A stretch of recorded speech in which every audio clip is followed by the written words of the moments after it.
এই যে রিসেপশনের আগের দিন কিন্তু ফুল কমপ্লিট হয়ে গেছিলো আমাদের প্যান্ডেল। আর পুরোটাই কিন্তু এরকম লাইটিং করা হয়েছিল, আর নিচে কার্পেটটা পাতা বাকি ছিল।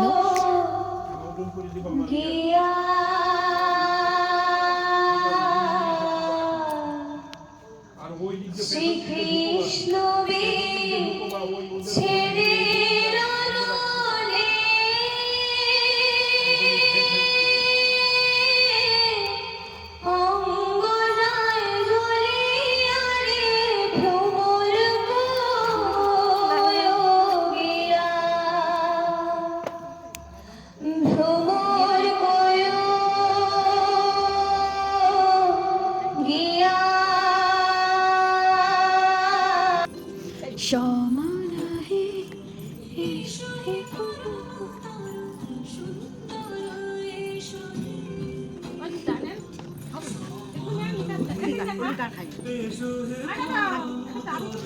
রাতের অনুষ্ঠান তো তোমরা দেখতেই পেলে শেষ, আর পরের দিন হচ্ছে এটা বৌভাতের কিছু রিচুয়াল ছিল। সবাই আমরা মাথায় ফুলের এরকম রেডি হয়েছিলাম সাজুগুজু করে।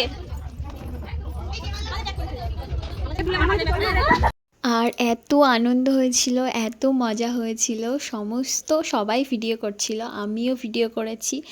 বাট এগুলো না আপলোড করাই হয়নি, কারণ কি করা হয়নি তারপর ভাবলাম যে এগুলো ডিলিটই তো করে দেবো, রেখে দিই। আপলোড করলে এটা 2-5 বছর পরও এটা দেখতে পাবো, আর এটাই আর যা, তার জন্য আপলোড করা, সব কিছু এডিট করে, এছাড়া কিছুই না।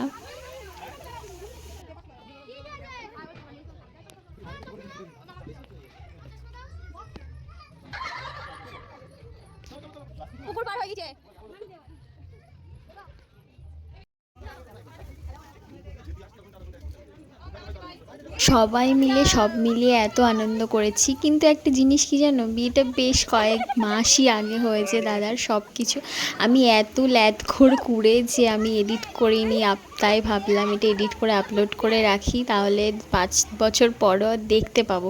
কারণ গ্যালারিতে তো এত ভিডিও, এত ক্লিপ রাখা সম্ভব না, তাই তো এই জন্যই আর কি তোমাদের সাথে শেয়ার করছি।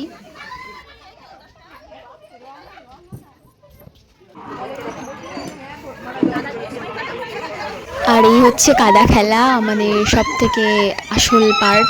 তো তোমরা দেখতেই পাবে, এখানে আমাকেও ডাকবে, আর আমি কি করব সেটা দেখো শুধু।